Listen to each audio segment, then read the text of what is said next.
We ask everyone please be seated. Okay, we have a very special schus. People can come in if they want to come in.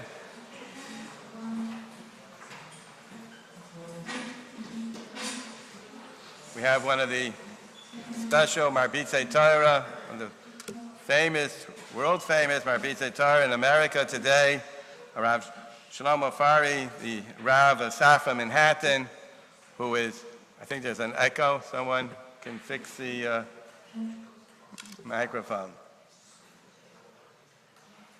No? Okay. He's one of the well-known Marbitei Torah, gives classes that are heard all over the world, and it's obviously a special schus for us to have him speak today. The microphone is, but it's an echo.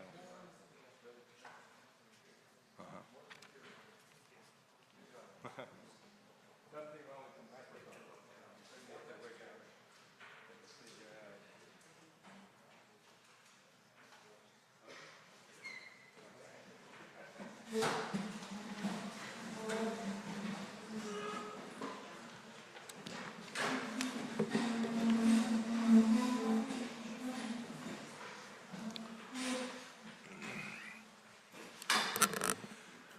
First of all, what a wow. Okay, I think is the echo more annoying than just me talking like this? Better like this, yes? Okay, Beseder. If the guys in the back row can move up a few, so that I don't have to yell all the way to the back, I would have a tremendous akaras atoyev. Thank you. Okay, I want to first of all say what a magnificent beit midrash this is. Unbelievable. I remember when I was growing up, I was in high school, I was in Edison Yeshiva, and they took over an old courthouse in Edison Yeshiva. And it was actually fascinating because the two Rosh Yeshivas actually sat by the witness stand on either side of the where the judge used to sit. What happened instead of the judge? What sat there instead of the judge? Aron HaKodesh. And I remember it didn't really hit me until the first time I davened in yeshiva for Yamim Noraim. And there sitting in front of you is literally a courthouse, and the judge is the Torah. I felt like the Gemara says, whoever kept this, should come and take his sachar. And it was the Torah itself that was judging whether you kept it or not. So you don't have over here a courthouse, but you have a purpose-built beit midrash. It's a beautiful beit midrash. There's so much light in here. It's magnificent. And I'll tell you why I'm going on and on about a beit midrash. My shul has very low lighting. And I've noticed over time that I have to sit there and put my head right down next to my siddur. And now I'm at that age, I'm about 47. I start having to do this, to be able to read what's going on, especially in low light. So I walk in here, I have a tremendous appreciation. And it's ironic because that feeling is exactly what I want to talk about with you today. The concept of ease of learning. And you'll see what I mean, maybe as we go. I want to start with a very powerful insight from the Hida. The Hida writes, V'hitvadu et chatatam asher asu. They were mitvadeh, they gave their confession, if you will, for the sin asher asu, that they did. Asks the Chida, isn't it obvious that they only had to do teshuvah for a sin that they did? Who has to do an element of teshuvah for a sin that you didn't do? And he says something remarkable. He says that what we're talking about over here is for the isur of bitul Torah, but not what you might have thought. Says the Chida, there's a very famous Gemara. The Gemara says, if a person sees, Gemara Berachot, Im ro'eh adam sh'yisurim ba'in alav, yifashvesh b'ma'asav. Do your best to go through and to work out what you did wrong. No echo? Okay, maybe that's better. You'll tell me. Yifashvesh b'ma'asav. You look through your actions. What did I do wrong? Did I steal? Did I speak lashon hara? Was I mechalel Shabbat? Was I not careful with kashrut? Whatever it might be.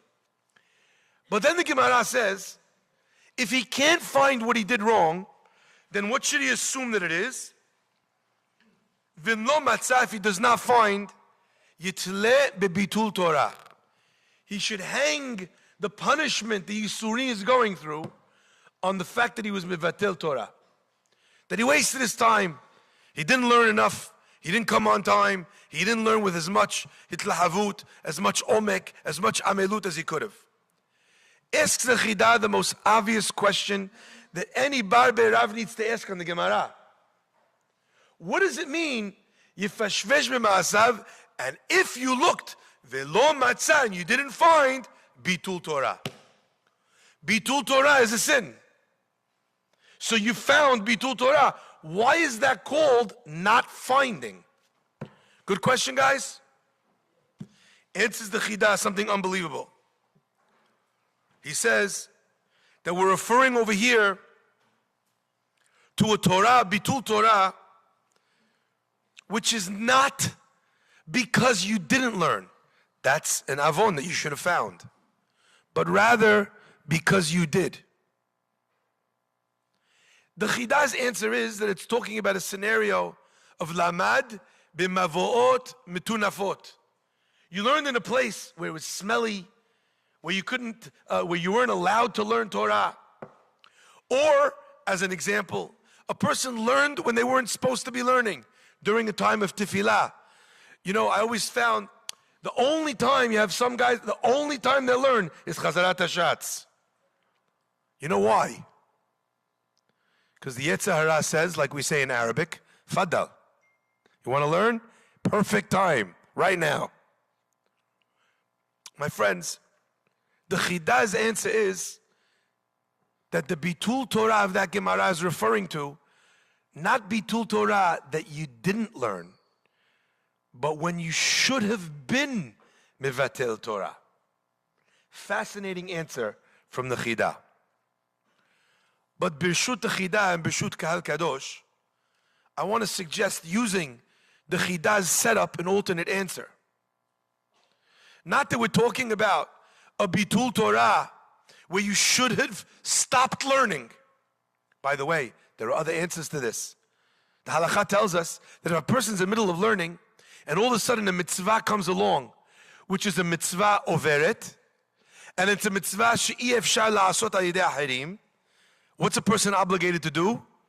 They're obligated to shut the Gemara and then go and do that mitzvah. That's the halakha. Even though Talmud Torah keneged kulam, so why? Chachamim answer, because Gadol Torah shemevi lidei maaseh, brings you to an action. I'll never forget, I was learning the sugya of tzedakah be'iyun with the boys. And all of a sudden, while we're really teeth in the middle of the sugya, there's a knock at the door.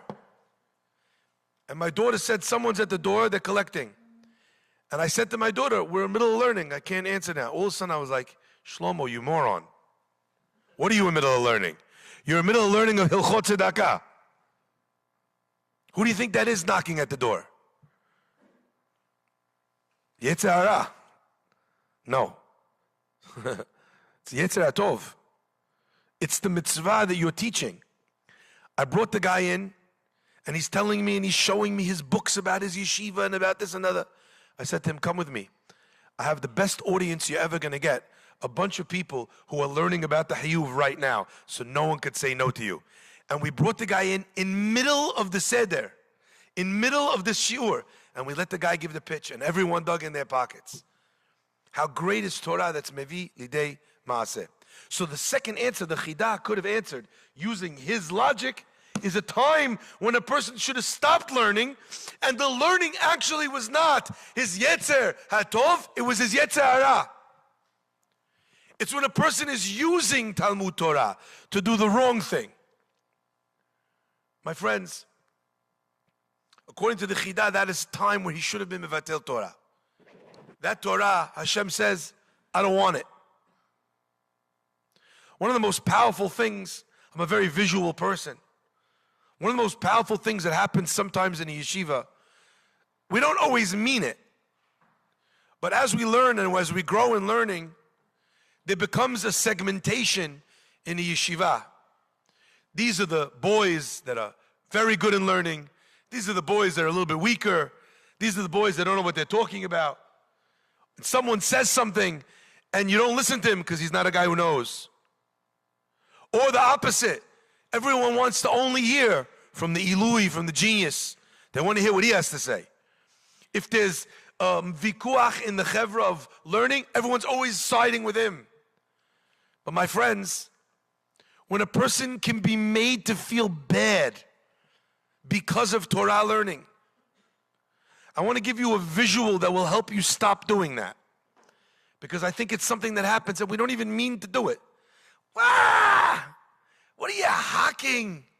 Narishkeit. What? That's ridiculous. Now you don't mean you're in the excitement of Torah, but you could destroy somebody with a comment like that. I'm now 47 years old. I remember when I was about 16, I was in yeshiva, and I went up to my Rosh Yeshiva. He had given us a shiur, and I asked him a kasha on the Maharsha that he had taught. And he said, "What do you mean?" And I said, "Well, look," and I read the Maharsha. And when I read the Maharsha, my question was based on an assumption. And what was the assumption? It was based on the wrong reading of Rashi Tevot in the Maharsha. So I don't remember what the wrong reading was, but I read the Rashi Tevot wrong, which led me to understand the Maharsha incorrectly. So my question was actually nothing. So the Rosh Yeshiva said, no, that's not what it means. It means this. But there was 3 boys in the room, very smart boys. And as the Rosh Yeshiva corrected me, they started laughing. It's 31 years from that day, I can still hear them laughing. I was not a dumb boy. I was always pretty smart. I remember in 2nd grade, I actually skipped a grade because I came to school, I already knew how to read in English. So they skipped me first in English, but I was behind 1 year in Hebrew. And then in 3rd grade, they skipped me into 3rd grade for both classes. So now I was with kids a year older than me. My friends, I had not learned how to read Rashi, because Rashi, for some inexplicable reason, is still written in Rashi script. I'm not sure the pshat in that. I remember once they asked a question.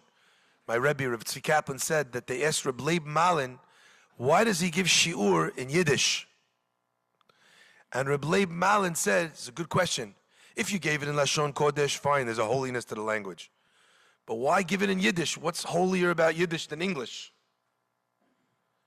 So Reb Leib Malin said, Ein Chanami. How's the Yiddish guys in here? Is it good? Yes? No? I'll translate. I had to learn Yiddish. I'm a Syrian boy who speaks fluent, or relatively. I speak fluent yeshivish Yiddish, which is very different than actual Yiddish. You know how to say cow and shtois, but have no idea how to say refrigerator.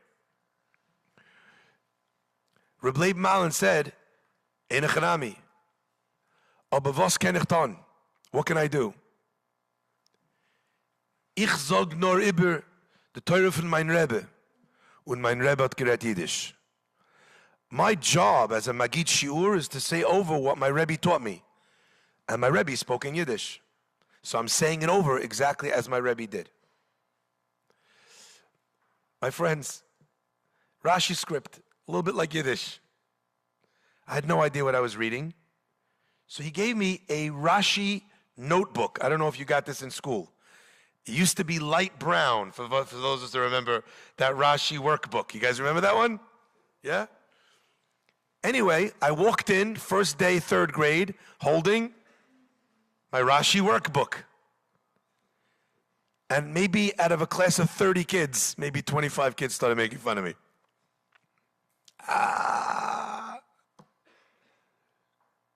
You have the notebook, you know Rashi, script, your baby. You're so stupid, like that. Remember also there was other random weird comments, that associating the color brown with me and that associating that with bodily waste. I didn't quite follow. It was one of those insults that you're like, good one, nice burn. It was one of those, but they just pointing out how far they went to make me feel stupid. And I felt very bad. And then all of a sudden, one day, as they made fun of me for like the 20th time, I thought to myself, Shlomo, they're making fun of you that you're stupid. You're smarter than all of them. The only reason why you have a notebook that they don't have is because it's going to take you 2 weeks to learn something it took them a whole year. But you know what? Not every kid is capable of getting to that point. They're making fun of me because they're jealous. They're making me feel worse because of that. When a person uses Torah to make fun of someone, I want you to imagine it's like you took a Sefer Torah, went up to the Bet HaMikdash that was being built, the Bet HaMikdash HaShlishit, and you started beating the walls of the Bet HaMikdash with the Sefer Torah, knocking bricks off, breaking down the Hechal, smashing the Kelim of the third Bet HaMikdash, which is only going to come because of Avat Chinam. Think of the fact that you could be using Hashem's Torah, which as the Torah is me'id on itself, Dirachea Darche Noam, V'chol Netivotei Shalom, that all of Torah is meant to increase shalom, to bring pleasantness, to bring people closer together, and you could use your religious level to knock someone. What a crazy idea. My friends, maybe that's a second answer to what the Chidah is telling us. There are times where you won't find anything, because all I was doing was fighting Milchamta Shel Torah. I was sitting and learning. Says the Chidah, it would have been much better for you to stay home that day, because I have news for you. That, whatever you call that, that wasn't Torah. This insight, coming from the Chidah's terutz to that question on the Gemara, makes me think that there's an opportunity for each and every one of us to accomplish something incredible. And that is to plug in to what it is that HaKadosh Baruch Hu actually wants from us when He asks us to learn Torah. Hashem doesn't want you, per se, to learn the halachot of this specific mitzvah, although, of course, He does. What does HaKadosh Baruch Hu want? He wants those conversations to be a completely transformational experience. Something that changes the person from the inside out, to the point where people could say, Ashrei Yoladeto, Ashrei Mi Shelimdo Torah. My friends, to do that, we need to change our perspective as to what Torah actually is. And when a person could use Torah to make someone feel less than, could use their religion to make someone feel less than. That guy, he's a Mechal Shabbos. That guy is Baal Lashon Hara. That guy is this. I started doing one of these little recordings every day to teach people the halachas of Lashon Hara from the Daily Companion. Someone asked me if I would do it, just to read out the halachot each day, and then it's a recording, and then people could get the recording every day. I think I'm up to day 72 or something. You know something? You learn the halachot of Lashon Hara, nothing's mutter. It's unbelievable. And you might think because of that in the Gemara, no, but then it's not. And then you could, but then if you didn't, but then there's no 94 conditions. No toilet. Yeah, but you have 6 out of 7. And the 7th one, now also, you don't really like the guy. So even though all the other conditions are met, you're really enjoying this, aren't you? Asur. My friends, what if we saw the halachot not as something we weren't allowed to say, but to be something to change, to become something. Let me share with you a beautiful idea.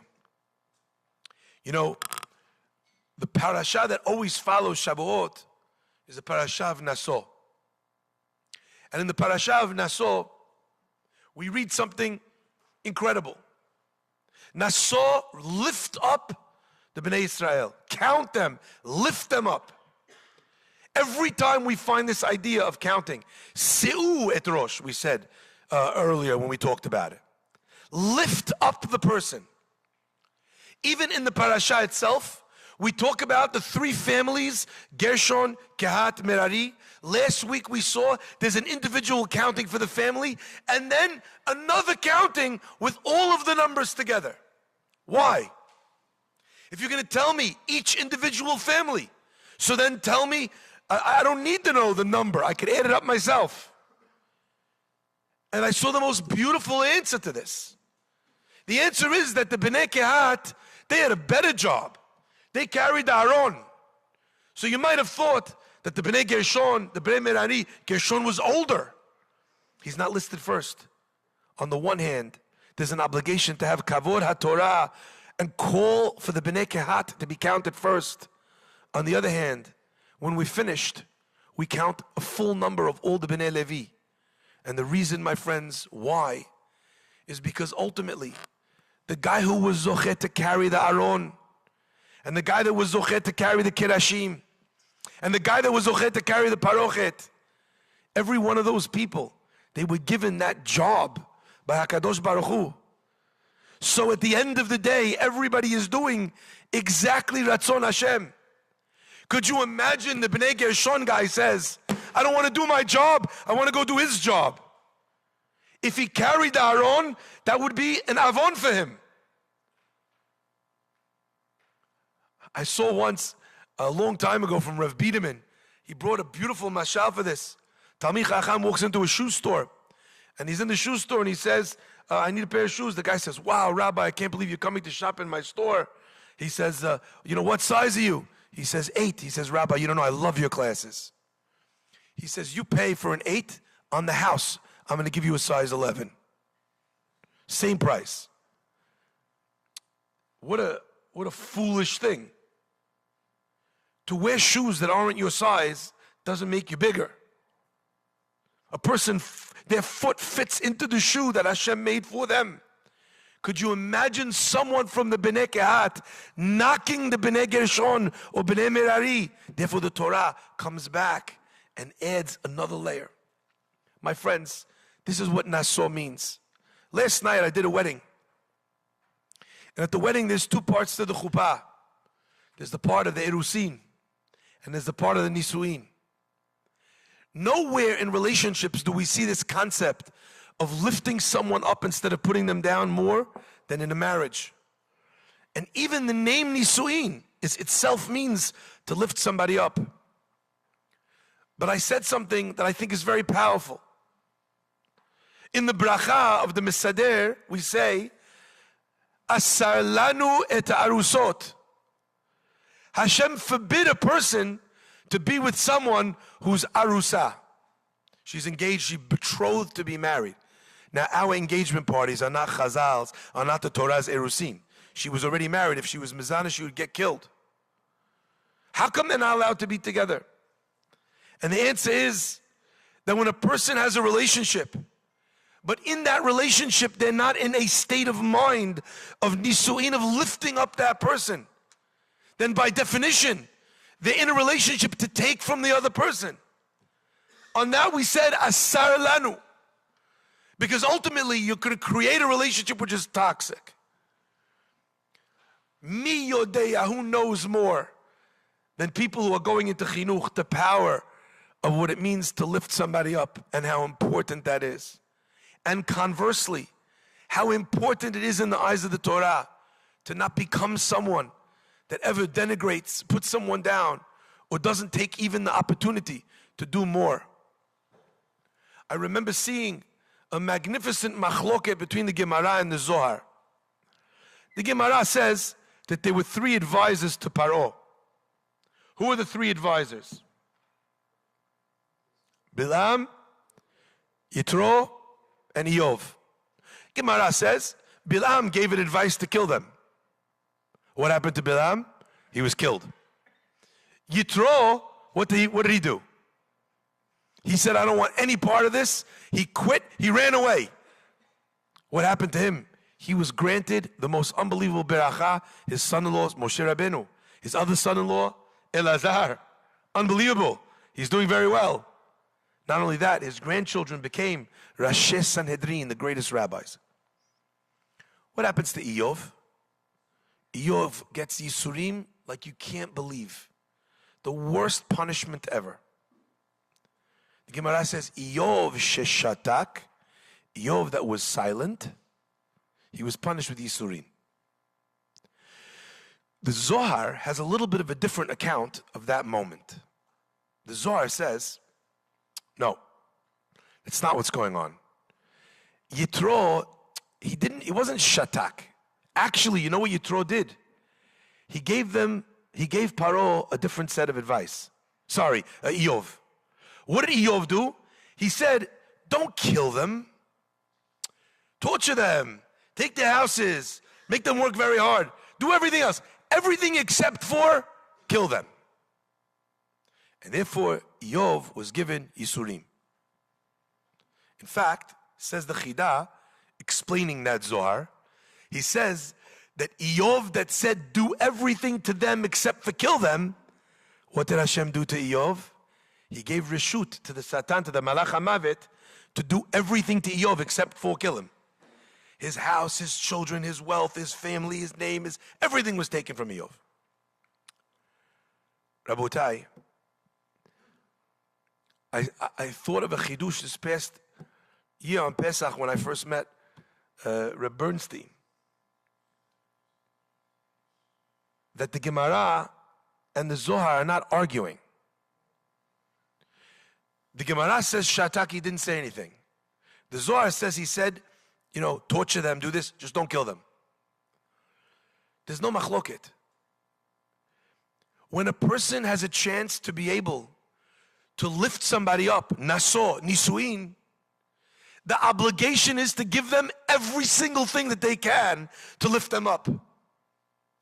And if there was more that you could have said, but you said a lot, but you didn't say everything, klape shmaya in shamayim, we consider that as if shataki didn't say anything. Someone calls you for a shidduch and you say, that person, yeah, he's a nice guy. But you don't say what midot he has, how much of a matmid he is. You see someone in the Beit Midrash and you say, you know something, I see you're starking out. But you don't lift them up to the level that you could. That's a chiyuv that you have. We think of tzedakah all the time, that tzedakah lives in the world of money. But Rav Shach actually was posek in Eretz Yisrael, that all the younger light had to give 10% of their time to go around to the non-religious homes and convince the people to put their kids with chinuch atzmai from schools. There's maaser of a person's time. The Gemara says, Kabed Hashem me honecha, al tikre me honecha. Don't honor Hashem only from your wealth, ela mechunecha, from whatever Hashem gave you. My friends, you're yeshiva guys. You don't right now have a ton of money in your pocket to give tzedakah to everybody. But you have the most amazing gift right here. And to be in a yeshiva that was, so to speak, named after the Chafetz Chaim, started in his zan. Is there any place in the world where we don't have the achrayut of fulfilling this idea? My friends, I wondered if maybe that gives us the final venue of understanding the words of the Chidah. Says the Gemara, you're getting Yisurin, you don't know why they're coming. I didn't do anything. That's what Eov must have thought, according to the Zohar. Even when I was in Paro, I told him. However, if you can't find what you did wrong, says the Gemara, bitul Torah. Esechida, isn't that also a sin? I should know that I was mevatel. The answer is, There's a cheshbon that every one of us is going to give on Yenim's Bittul Torah, on the boy, on the bacher that sits at the other end of the table, that didn't get a good chavruta or didn't get any chavruta in chavruta hak. The boy that doesn't think that he can, the stupid boy who's walking around with a Rashi workbook, who might just be actually as smart or smarter than you, just doesn't know it because no one ever made him feel that way. My friends, that achrayut is incredible. And in the end of time, or sometimes even in a person's life in Yisurin, that's what's happening. You can't find what you did wrong. But what you did wrong was that you didn't do enough right. Your parents, your children, your brothers, your sisters. There's a woman in my community who tries very hard with her kids. Her husband won't allow her to move the kids from a non-Jewish school into a Jewish school. And then one day, her son writes her a letter. And in the son's letter it says, "Mom, I want to thank you so much for giving us the Judaism that you are giving us. I know how hard it is when it all rests on your shoulders and we're not even in a Jewish school. And Dad is not so into it like you are. I want to thank you." This woman came to shul just to show me this letter. The child is young. As kids, we never think that our parents need chizuk or compliments from us. But raising kids is hard. We never think that a Rebbe needs encouragement. But thank you, Rebbe. That was such a geschmack shir. You know how far that goes to a Rebbe who's frustrated, who doesn't know if the kids are actually picking up what he's putting out? That Bittul Torah, inspiring your Rebbe to know how much he means to you, it will pay dividends across not only your shir, but shiurim for years to come. And that sachar is yours. Hashem should bless us always to use this gift, ha'chaim ve'atov, ha'mavet ve'ara, standing in front of us, and mavet ve'achaim are biyad halashon. Shabbat shalom.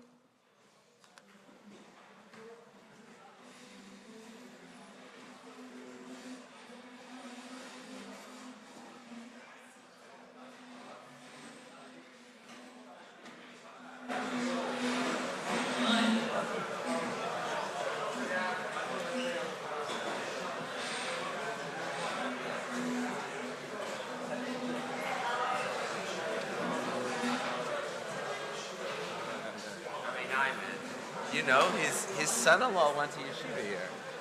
You were? You knew? Okay. The one who his brother were.